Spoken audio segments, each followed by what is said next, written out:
specifically on Queensland, because Queensland, you have a chance to do something about this. You have the ability to hold politicians to account, because they think you are fundamentally stupid and have the memory of a goldfish. They think that if they just try the lefty Jedi mind trick, there are lots of jobs being created.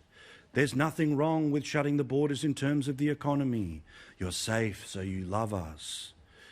Well, apparently you will believe it. So much so, this is the Treasurer of Queensland just 2 weeks ago telling us why they are now $108 billion in debt. They were $90 billion before the pandemic.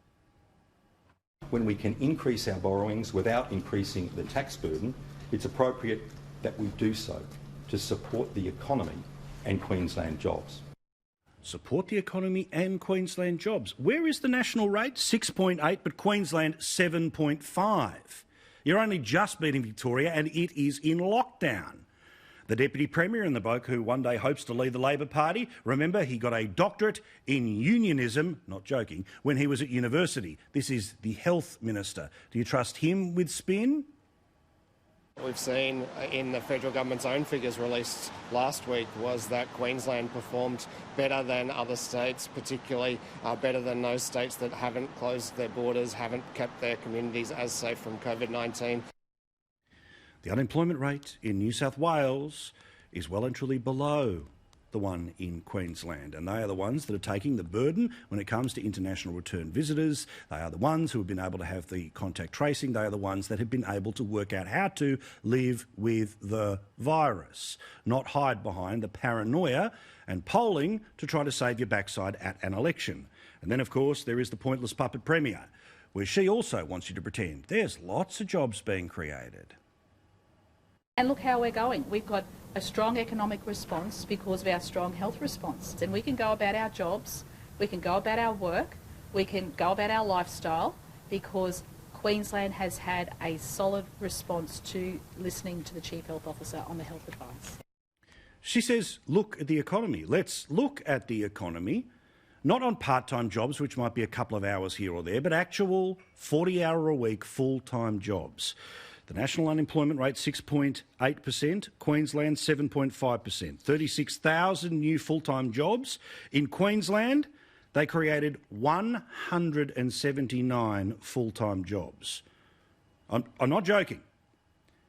179. I had to take a couple of hours to double-check these figures because they seemed so ludicrous, so out of whack. 179 jobs. That's all the Queensland government has been able to create while simultaneously destroying their economy by using a border as a political tool to save their backsides at an election. A border that they are willing to police, that separates you from your family members when you are sick or after you have died. These people are trying to tell you everything is fine. But a little bit like Leslie Nielson in the Naked Gun movie where he's standing in front of the exploding fireworks. Nothing to see here, nothing to see here. There's plenty to see here. The nothing to see here is full-time job growth. It's a disgrace. 179 people. That's it. There would be, I talked before about the MCG being something that could be filled with all of the people who got a job. 179 people would be an illegal gathering in Queensland. Perhaps that's why there haven't been a creation of more than 200 full-time jobs. And here's the kicker. The Treasurer, who says he can't give a budget to the people of Queensland until after the state election. Geez, I wonder why. The guy who has said there's no plans to increase taxes until maybe after June next year, but again, he can't tell you why. He is now saying today, on a day where Queensland has only produced 179 new jobs, when the country has produced 38,000 new full-time jobs, that it's going to get worse before it gets better. The times ahead will be challenging for us. The road ahead will still be rough and things may very well get worse before they get better. Treasurer by name, Treasurer by nature. These people are lying to you all day, every day.